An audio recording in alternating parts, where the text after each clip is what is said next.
Things you find when you're preparing for talks on the internet. Did you know? People find it surprising that there are more Catholic churches in Las Vegas than there are casinos. Yeah, visitors forget that residents' lives live much more like other people in other cities than we might fantasize. So it's not surprising that worshipers give casino chips rather than cash when the collection basket is passed around in church. It's not considered wrong or offensive, as the chips have value, and the churches need all the money that they can get to carry out their missions. Since the worshipers donate chips from different casinos, the churches had to come up with a method to efficiently convert them into cash.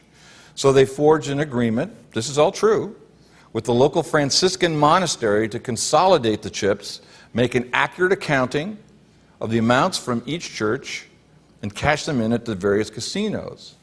So it wasn't long before those who processed the casino bounty were given a most appropriate nickname. They were known as chipmunks. Oh! Oh! I waited till you came back, Doug, to share that one. So a couple of weeks ago, as Suzanne referenced, we started to take a look at that great, beautiful, ancient Chinese scripture called the Tao Te Ching. And we did that because it's one of my favorite scriptures. So I thought there was something in there that might be of value because I saw coherence between what we study here in Unity and what other religions study as well. So the Tao Te Ching can be translated literally as the book of the power of the way.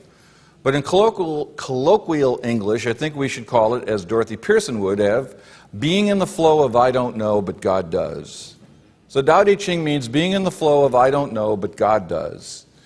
And I just also wanted to share, for various historic and linguistic reasons, current practice in pronouncing transliterated Chinese words into English is to pronounce the T as a D.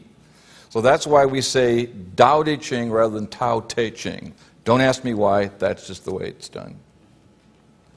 So as an example of the Tao, I want to share with you, I was thinking about this on the way over. I don't always believe that I do justice when I speak up here to the passion that I have to share this. I am critical of the way I do this. Last week I got a lot of really beautiful and powerful feedback for the talk I gave on my father, and I had the little discounter in my mind going, okay, yeah, sure, thanks. And that's being in the Tao. To notice what is going on, regardless of what it is being in the Tao. Being present with what is being in the Tao. I came across a YouTube video with a different translation from the one I use. I've been using this one, Stephen Mitchell's. We still have some copies on the back if you didn't get a copy. But this is what this gentleman, I couldn't find his name or her name, so I don't know who the translator is. But he or she said, Tao means how. How things happen, how things work. Tao is the single principle underlying all creation. Tao is God. So Tao cannot be defined because it applies to everything. You cannot define something in terms of itself. Now, then, this really reflects our unity thinking. Tao is principle. Creation is process. That's all there is. Principle and process. How and what. All creation unfolds according to Tao. There is no other way. Tao cannot be defined, but, good news, Tao can be known.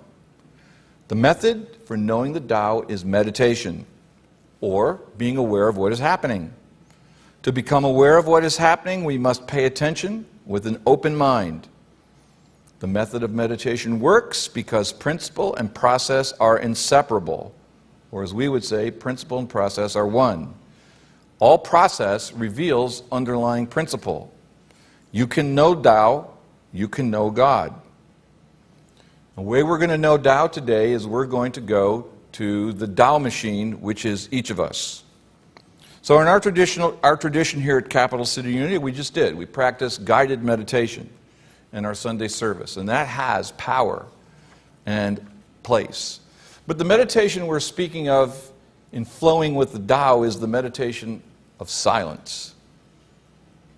Silence is the medium of the open mind that our translator spoke of, which supports and encourages noticing, paying attention to whatever arises in our awareness. And as I was thinking about this, I was thinking, meditation isn't natural. When we're little kids, meditation has nothing to do with our experience. When we're little kids, we're exuberant, curious, boisterous, active. When we play, we're one with play. When we're hungry or cranky, we're one with hunger and orneriness. And when we are tired, we're naturally one with sleep, but that's it. We are barely aware by the age of 7 that we have the capacity for self-awareness. So from about the age of 7 till over the next 10 years, we do begin to develop various degrees of internal vigilance. Especially as teenagers, we're always aware of whether we're in the in-group or we're not in the in-group, and we're always aware of how it is, trying to figure out how we get into the in-group. But we're not really mindful that we're doing vigilance. So in order to become aware of and willing to meditate, we have to go against our own nature. It is not natural to simply sit and watch. So we have to set an intention to develop the cultivation of this practice.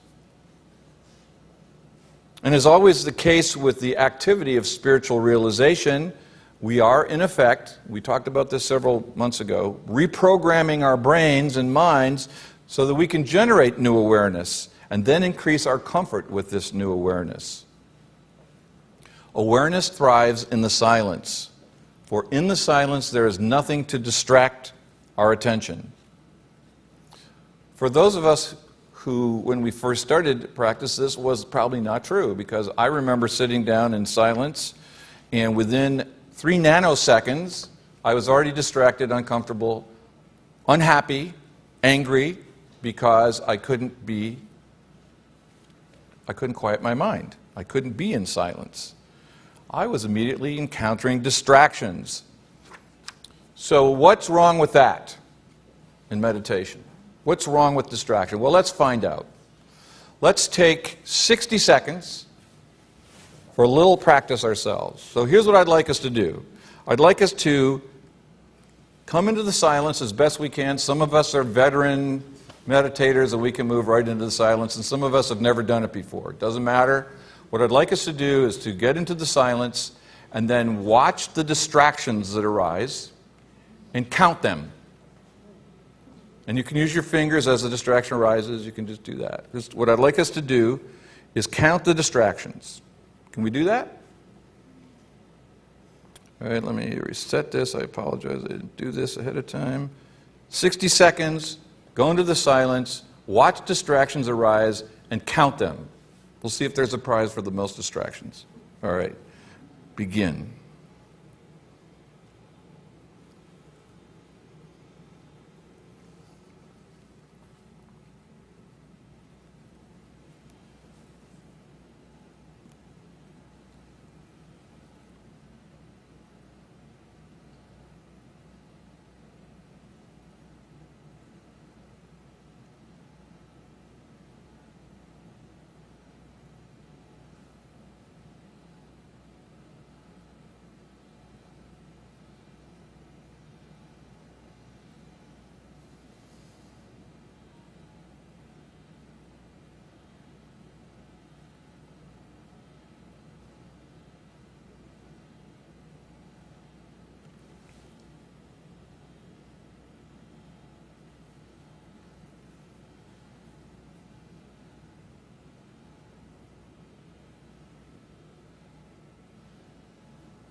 Okay, 60 seconds are up.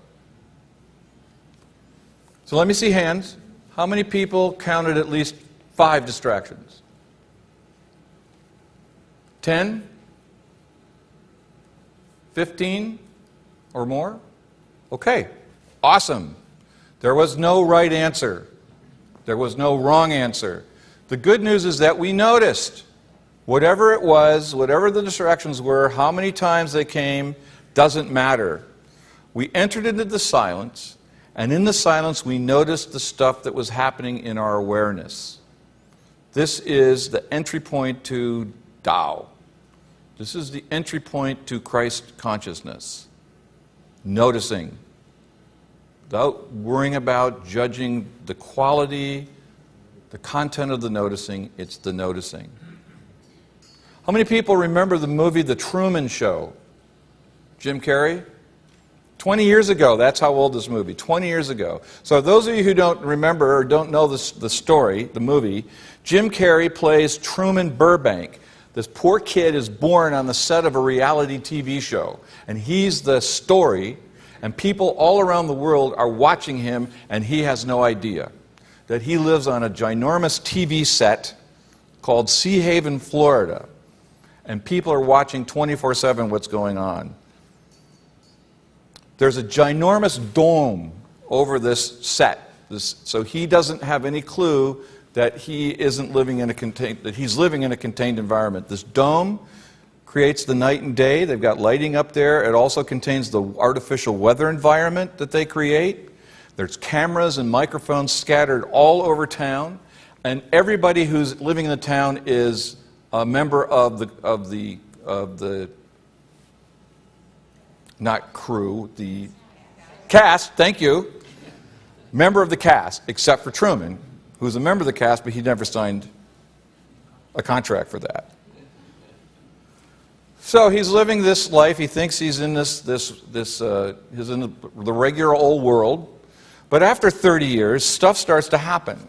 Things happen that aren't quite in line with what he thinks is going on. And there's a series of, in the movie, there's a series of inexplicable events which the TV producers can't prevent that lead him to a shift in his perspective.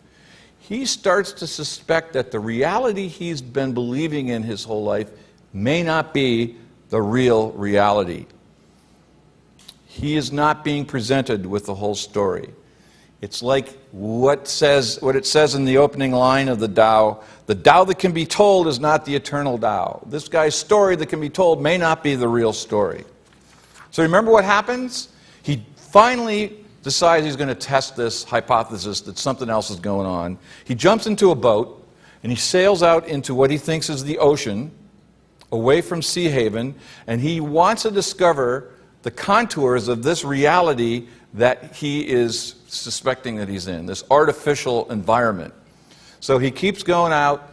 The producers create this big storm and try to distract him and try to get him to turn back, and he's determined not to do that, and eventually he crashes into the wall of the dome at the edge of this, what was supposed to be the ocean. And he kind of does a double take. He sees there's a little ledge along the side of the dome, and he gets up and he walks up the ledge. There's a little stairwell, and there's a door. There's a door in the dome, and what does he do? He opens the door and walks through. Sometimes I think I'm living in the Truman Show, because sometimes our beliefs about ourselves constitute an artificial environment that we just take for granted and we find comfort in. But eventually, for all of us here, we begin, like Truman did, to figure out this may not be all there is. Things stop adding up, and we feel compelled, like Truman did, to go out and find out for ourselves what's going on. What's the reality behind the appearances and the assumptions that I've created? In the Tao Te Ching, Lao Tzu is suggesting, just like Dr. Emily Cady did in Lessons in Truth, the foundational unity text, that the most effective way to find out what's behind the illusion that we're assuming we're now seeing is, as Suzanne said in the meditation, to go within. To sit in the silence with whatever presents itself to our awareness. And eventually, after enough encounter with this silence, we come to know the Tao.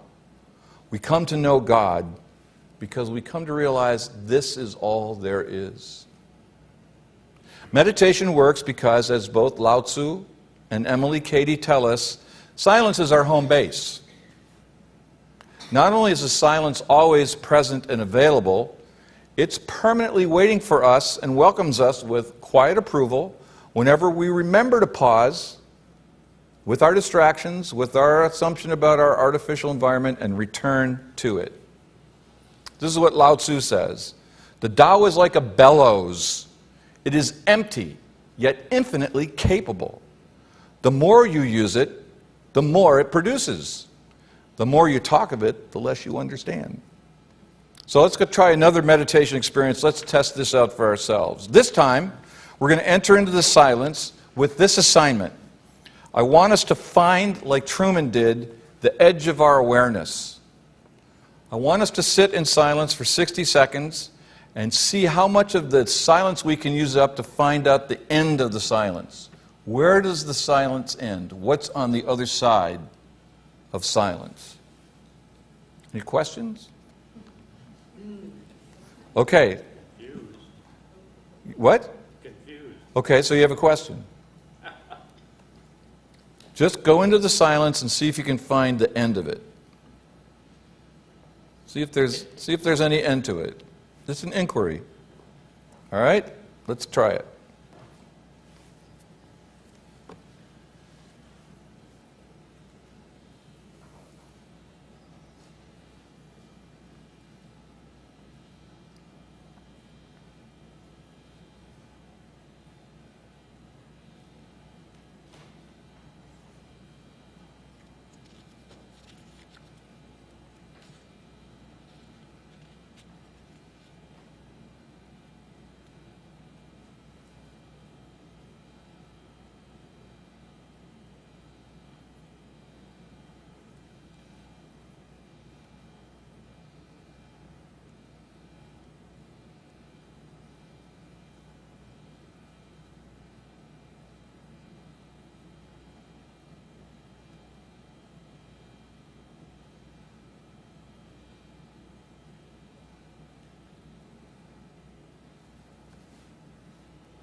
Okay, time's up. Anybody come to the end of the silence? One person? Two people? What was on the other side? Okay, noise. Okay. I would suggest that we, yes, Doug? That's all I heard was the fan. Okay. Are we willing to consider the noise as arising in the silence? I would suggest that we could sit in the silence for our entire lives and never come to the end of it. We can never come to the end of it, just as we can never come to the end of ourselves. Because the silence is the Tao, the silence is the now, the silence is God. Lao Tzu says, the Tao is like a well, used but never used up. It is like the eternal void, filled with infinite possibilities. So the noise, the hum of the HVAC is just another distraction from the silence. And the challenge with the meditation practice is, just as there's no end to the silence, there's no end to the distractions. Remember, principle and process happening together. But the distractions, the thoughts, are the guardians to the gateway, to Tao, to God. Every time I'm distracted, once I notice I'm distracted, I'm back in present moment. I'm back in the presence of the reality. I'm distracted. That's the truth. That's the Tao. Lao Tzu asks, can you coax your mind from its wandering and keep to its original course? Can you let your body become supple as a newborn child's? Can you cleanse your inner vision until you see nothing but the light? Can you step back from your own mind and thus understand all things? Well, I ask immediately, how the heck do I step back from my own mind and thus understand all things? Well, I would suggest we can never go wrong by going back to square one, returning to the silence. All the understanding dwells there. Not intellectual understanding, but intuitional understanding. What Dr. Katie calls spiritual realization. We sit, we watch, but we're also feeling. We're not sitting in some kind of vacuum. We're sitting in our physical body. And the feeling in our emotional body, or what Eckhart Tolle, who wrote The Power of Now, calls the pain body, it's in the feeling that the truth bypasses the thinking mind and presents itself as realization. We talked before about how before we developed thought, we had emotions. The brain stem and the limbic system, the first two parts of the triune brain, the control centers of our bodies and feelings, were fully developed and functioning when we were born. But the neocortex, the frontal part of the brain, where reason and logic, inspiration and imagination reside, was just starting its development at birth, and it took another 12 to 18 months to fully mature. So feeling and emotion are senior to thought and imagination. We could say that feeling and emotion give birth to and shape thought and imagination. As little kids, we lived in an environment that was created by our parents and our families. As I said last week, apples don't fall far from trees. So all those critical thoughts that we have in our minds that have been companions for us for our entire lives, those who do you think you are thoughts, the good boys or good girls don't do that or don't think that, that shouldn't happen for me, I don't deserve it, or I can't have that, all those little critical voices, they're accompanied by a feeling if we open ourselves to that. When I criticize myself, what am I feeling? It's usually grief or anger. Grief and anger mask pain and fear. So in the silence, we can experience feeling without judging the feeling as right or wrong. We can be present with whatever commentary arises as we feel what we feel, and we can surrender our judgments about ourselves and our feelings as we sit with them. So I want to do one last demonstration in meditation to see if we can illustrate that for ourselves in experience. So I'd like you to do this. Now we're going to call on the faculty of imagination. Everybody got your faculty of imagination? Call it up. And I want us to imagine ourselves around the age of 7 or 8. And imagine doing whatever it is that you did that you got the greatest amount of joy and pleasure doing as a 7 or 8-year-old.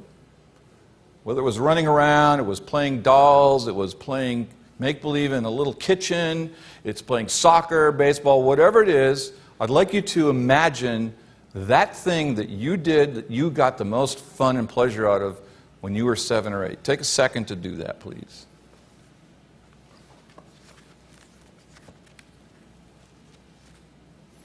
Now has everybody got a picture of little 7 or 8-year-old Doug, Susan? Now what I'd like you to do is see what you were doing and see if you can recall that feeling. How were you feeling as you were doing the fun stuff? What's the feeling?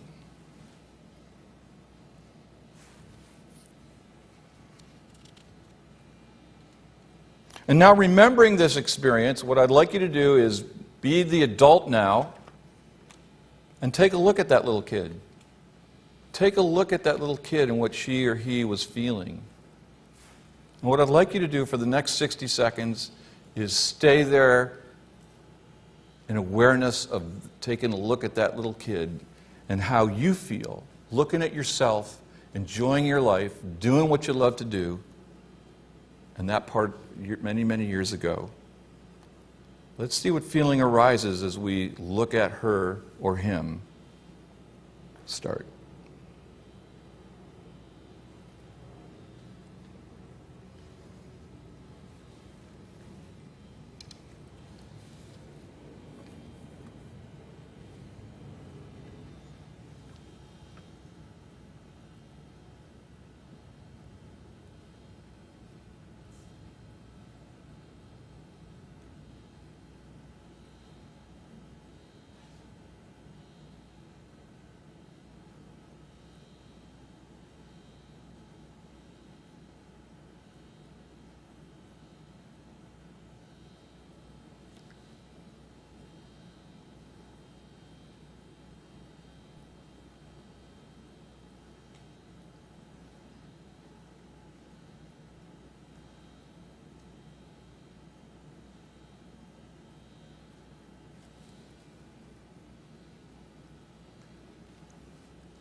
Okay. What does it feel like to behold a little version of us, the younger version of us? Whatever that feeling is, that emotion, maybe it's happiness, maybe it's sadness, maybe it's jealousy. Whatever it is Tao. Whatever we're feeling in the silence is Tao. Tao is the now. Tao is the how. Lao Tzu says we shape, and we sang this in our song, we shape clay into a pot, but it is the emptiness inside that holds whatever we want. We hammer wood for a house, but it is the inner space that makes it livable. So like all of our beautiful unity texts, lessons in truth, in particular, the Tao Te Ching teaches us how to become one with God. We let go. And when we struggle to let go, we pause and go into the silence and permit struggle to arise. Permit unwillingness to let go to arise. Because that's the truth of what's going on. And we accept it. We give ourselves permission to feel it. And we let it go. When we get caught up in the cares and worries of our daily lives, we can always find a moment to go into the silence. What Charles Fillmore called going to headquarters. And we can give ourselves permission again to feel, to think, to doubt, to love, to long, to wait. We are free always to simply be. It's all Tao. It's all good. It's all God. It's all us. Now I'd like you to take this music into the silence, see what resonates.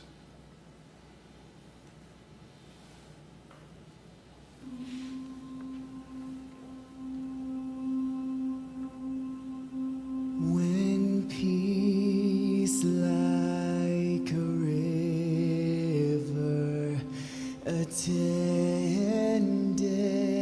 my way, when sorrows like sea billows roll,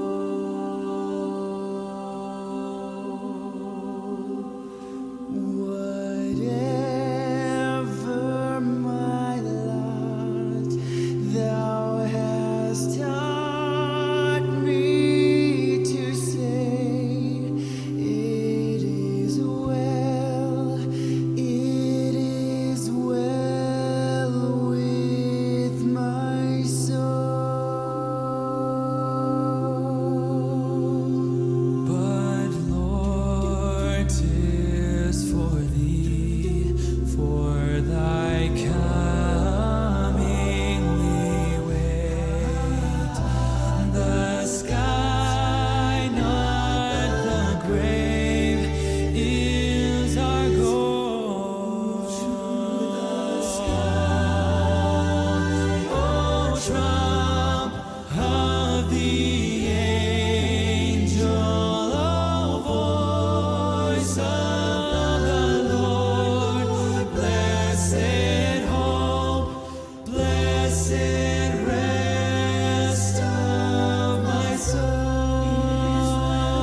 is well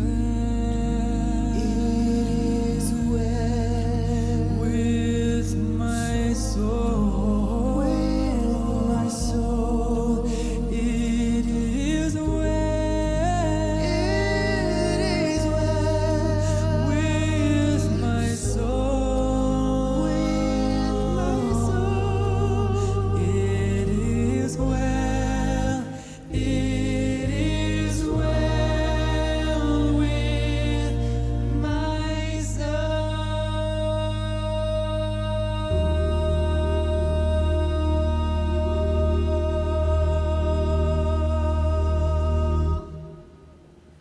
And so we say, thank you, God. Amen.